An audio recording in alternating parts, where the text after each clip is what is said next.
হাওড়া জেলার বুকে এক অন্যতম দর্শনীয় স্থান আমতা মা মেলাইচণ্ডী মাতার মন্দির।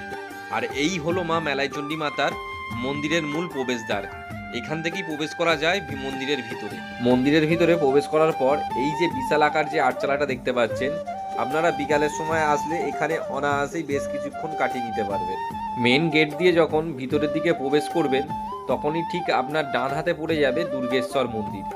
এখানে দেখতে পাবেন এক বিশাল আকার শিবলিঙ্গ রয়েছে।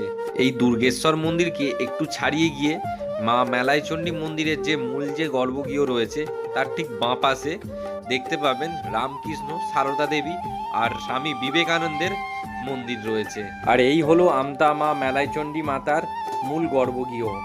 এখান থেকেই মায়ের দর্শন করলাম এবং আপনারাও এই ভিডিওর মাধ্যমে মায়ের দর্শন করুন। আমতা এবং তার পার্শ্ববর্তী এলাকা যে কোনো কিছু শুভ কাজের আগে মায়ের আশীর্বাদ নিয়ে তবেই কিন্তু সেই শুভ কাজটা সম্পূর্ণ করা হয়। আর এবার আমি আপনাদেরকে দেখাবো মায়ের মন্দিরের ঠিক ডান পাশে রয়েছে রাধা আর কৃষ্ণের মন্দির। আর এখানে আসলেই আপনারা দেখতে পেয়ে যাবেন এখানে সম্পূর্ণরূপে মন্দিরের পাঁচিলের দেওয়ালে বিভিন্ন ধরনের দেবদেবীর মূর্তি খোদাই করা রয়েছে।